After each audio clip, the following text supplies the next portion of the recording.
When I hold a cassette tape in my hand, I feel more than plastic and magnetic tape.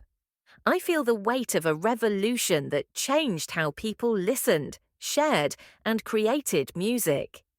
The cassette was small, cheap, and portable, yet it carried entire worlds of sound. It gave birth to the mixtape, a form of expression that blended technology with emotion. From love letters recorded in songs to underground movements spreading messages of rebellion, the cassette tape became a cultural weapon. This is the story of how cassette culture reshaped music and identity.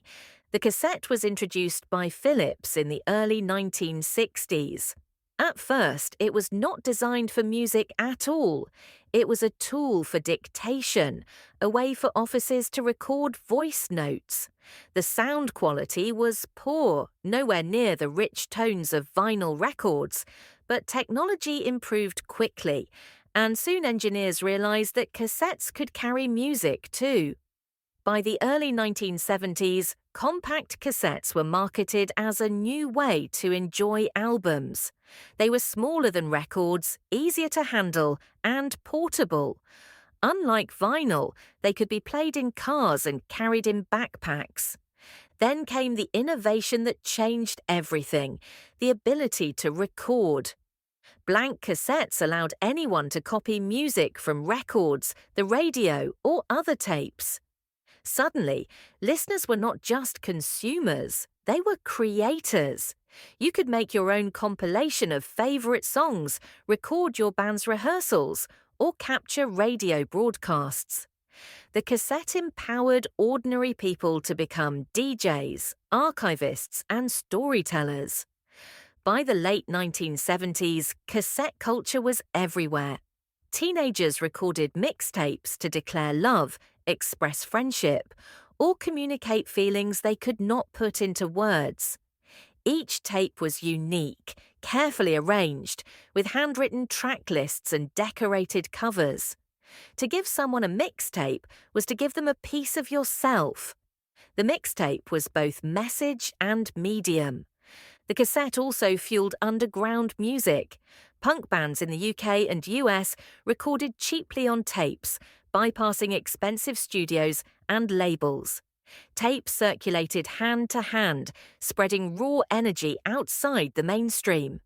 In New York, hip-hop culture exploded thanks to cassettes. DJs recorded live block parties and battles, and those tapes spread the new sound far beyond the Bronx. Without cassettes, hip-hop might never have reached the world. Cassettes became political tools too. In countries where censorship controlled media, tapes carried banned music and speeches. In Iran, during the 1979 revolution, recordings of Ayatollah Khomeini's sermons spread secretly through cassettes, fueling protest. In Eastern Europe, underground rock and dissident messages traveled the same way. A plastic shell could bypass governments and reach the people. The rise of the Walkman in 1979 supercharged cassette culture. Suddenly, music was not only portable but personal. A mixtape could travel in your pocket, played privately on headphones while walking down the street. The cassette and the Walkman together created a new form of intimacy. Music was no longer bound to radios or living rooms. It belonged to you wherever you went. By the 1980s, cassettes outsold vinyl records. Car stereos and boomboxes made them central to daily life. Entire subcultures formed around sharing tapes. Fans traded live concert bootlegs. College radio stations filled the air with underground acts, and listeners recorded them at home. The cassette became the backbone of do-it-yourself music culture. Of course, the cassette also carried controversy. Record labels feared piracy, warning that home taping is killing music. Campaigns tried to stop the spread of copied tapes, but the genie was already out of the bottle. People loved the freedom of recording, and piracy became part of music's economy. The same flexibility that empowered listeners threatened the industry. Yet the cassette's flaws became part of its charm. The hiss, the warping sound, the need to rewind with a pencil. These imperfections gave cassettes character. Unlike polished digital formats, tapes felt human. They wore out with use, carrying memories in every scratch and stretch. A mixtape was fragile, but that fragility made it precious. The 1990s brought new challenges. CDS promised cleaner sound and durability. Digital formats loomed on the horizon.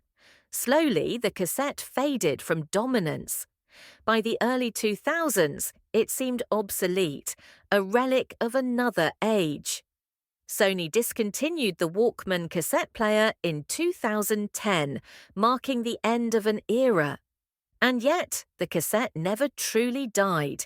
Independent labels kept releasing limited edition tapes. Collectors celebrated their nostalgic value. In the 2010s, a cassette revival emerged, fueled by retro aesthetics and underground music scenes.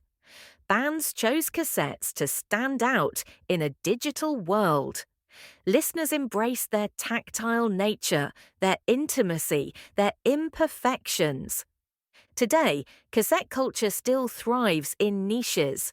Tape labels release underground hip-hop, punk, and experimental music. Fans buy them not only for sound, but for symbolism. In an age of endless digital streams, a cassette feels personal, finite, and real. It is a reminder that music is not just data, it is emotion captured in time. The mixtape, in particular, remains a cultural touchstone. Though playlists have replaced tapes, the idea is the same: a curated sequence of songs as communication. When someone makes a playlist today, they are echoing the tradition of the mixtape. The cassette invented that language, giving us a way to speak in music. Looking back, the cassette's legacy is not just about technology. It is about empowerment, creativity, and intimacy. It gave ordinary people control over music, allowing them to create, share, and resist.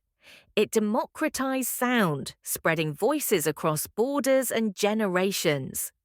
When I think of cassette culture, I think of bedrooms with stacks of tapes, of friends exchanging hand-labeled gifts, of underground concerts recorded on cheap recorders, of secret messages passed in plastic shells. The cassette was more than a format. It was a revolution in how we connected through music, and its echoes continue every time someone makes a playlist today.